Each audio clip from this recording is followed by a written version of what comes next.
Assalamualaikum warahmatullahi wabarakatuh. Selamat malam Bapak. Izin memperkenalkan diri, Taruna tingkat 2 Politeknik Migrasi dan Pemasyarakatan, jurusan Ilmu Pemasyarakatan.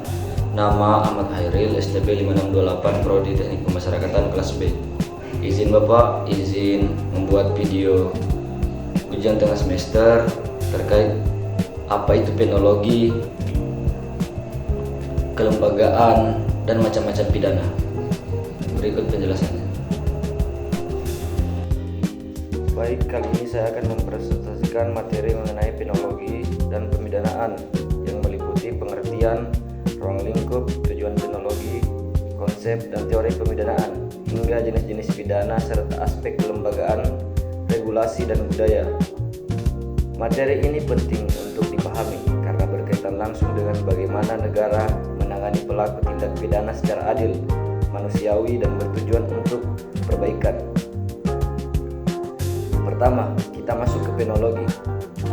Penologi adalah ilmu yang mempelajari tentang pemidanaan, pelaksanaan pidana, dan pembinaan narapidana. Jadi, penologi tidak hanya bicara tentang hukuman, tetapi juga bagaimana narapidana dibina agar bisa kembali ke masyarakat dengan baik.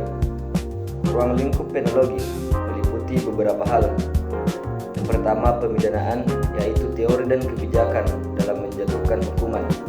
Kedua, pelaksanaan pidana, yakni bagaimana hukuman dijalankan di lembaga pemasyarakatan.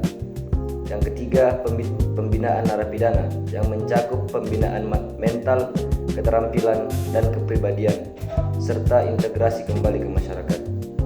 Tujuan utama penologi adalah untuk menyadarkan pelaku atas kesalahannya, membina agar menjadi pribadi yang lebih baik, mencegah pengulangan tindak pidana, dan mengembalikan narapidana ke masyarakat.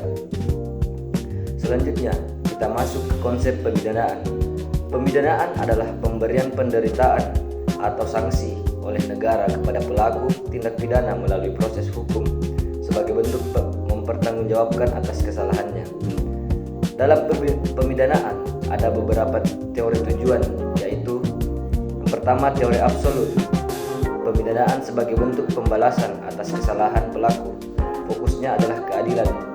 Yang kedua, teori relatif. Pemidanaan bertujuan untuk pencegahan, baik agar pelaku tidak mengulangi perbuatannya maupun agar masyarakat tidak meniru. Yang ketiga, teori gabungan. Menggabungkan pembalasan dan pencegahan sehingga hukuman harus adil sekaligus bermanfaat.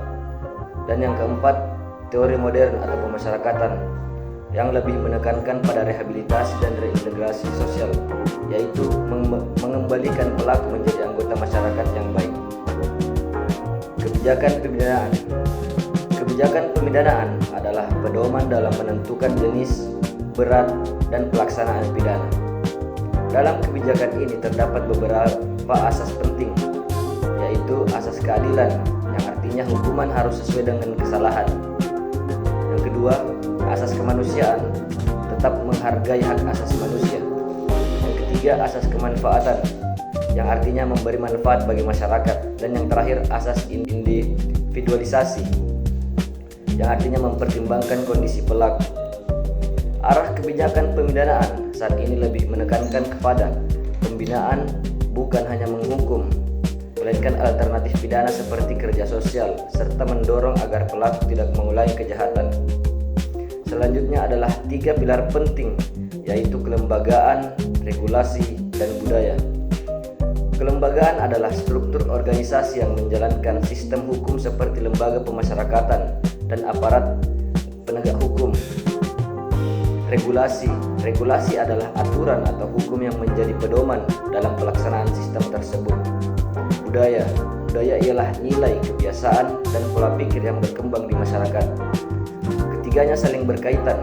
Kelembagaan menyediakan sistem, regulasi memberikan aturan, budaya membentuk perilaku. Jika ketiganya berjalan dengan baik, maka sistem pemidanaan akan lebih efektif dan berkelanjutan. Selanjutnya, jenis-jenis atau macam-macam pidana. Beberapa jenis pidana yang dikenal antara lain pidana mati, artinya hukuman paling berat. Pidana penjara, artinya pembatasan kebebasan di lapas. Pidana kurungan, biasanya untuk pelanggaran ringan. Pidana denda, membayar sejumlah uang. kerja sosial, artinya bekerja untuk kepentingan umum. Pidana bersyarat, artinya hukuman dengan masa percobaan.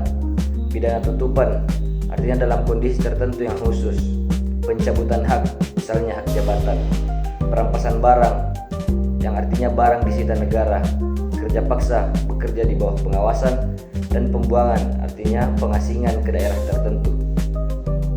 Setiap jenis pidana memiliki tujuan yang sama, yaitu memberikan efek jera, memperbaiki pelaku, dan melindungi masyarakat. Sebagai kesimpulan, pemidanaan bukan hanya tentang menghukum, tetapi juga tentang membina, memperbaiki, dan mengembalikan pelaku ke masyarakat. Dengan adanya penologi, teori pemidanaan, kebijakan yang tepat, serta dukungan kelembagaan, regulasi, dan budaya, diharapkan sistem hukum dapat berjalan secara adil, manusiawi, dan efektif. Sekian yang dapat saya sampaikan. Terima kasih atas perhatiannya. Wallahu yahdi ilal khair wal amanah. Assalamualaikum warahmatullahi wabarakatuh.